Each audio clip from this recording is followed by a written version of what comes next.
ఈ ప్లేస్కి అయితే మేము వెళ్తామని అస్సలు అనుకోలేదు. అసలు అనుకోకుండా వెళ్ళామన్నమాట.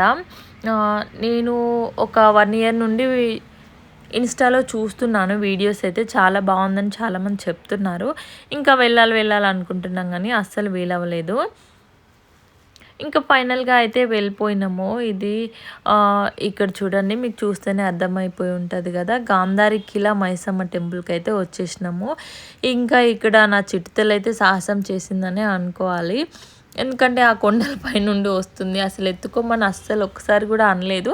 చూడండి రాళ్ళు గుచ్చుకుంటున్నా నడుస్తుంది. ఇంకా అక్కడ ఒక దగ్గరే అలా ఉంది, మిగతా అవన్నీ స్మూత్గా ఉన్నాయన్నమాట. రాళ్ళు చూసారా, స్టెప్స్ లాగే ఉన్నాయి. మనం అలా కొండెక్కి వెళ్తే ఒక 1/2 అవర్ అట్లా వెళ్తే మనకైతే టెంపుల్ వచ్చేసింది. చూసారా, అక్కడే అనమాట గాంధారి మైసమ్మ. ఇంకా అమ్మవారిని మేమైతే దర్శనం చేసుకున్నాము. అమ్మవారి టెంపుల్కి వెనకాలనే మనకు ఒక రాయి ఉందన్నమాట.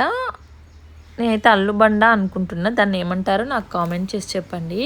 ఇంకా అక్కడ మేము చాలాసేపు చూసామన్నమాట అందరికైతే కొంతమందికి లేస్తుంది, కొంతమందికి లేవట్లేదు. ఫస్ట్ అయితే మనం మొక్కుకొని లేపితే లేస్తుంది. తర్వాత మన కోరుకొని లేపితే మన కోరిక నెరవేరినట్లయితే అది లేవదన్నమాట.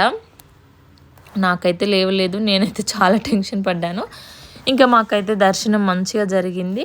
మేమైతే ఇంటికి బయలుదేరుతున్నాము. ఇది చాలా మంచి విజిట్ ప్లేస్ అనమాట. మీరు మంచిర్యాల దగ్గర ఉన్న వాళ్ళైతే ప్లీజ్, నేను చెప్తున్నాను, ఒకసారి ఫ్యామిలీ అందరితో వెళ్ళైతే విజిట్ చేసుకోండి. చాలా బాగుంది.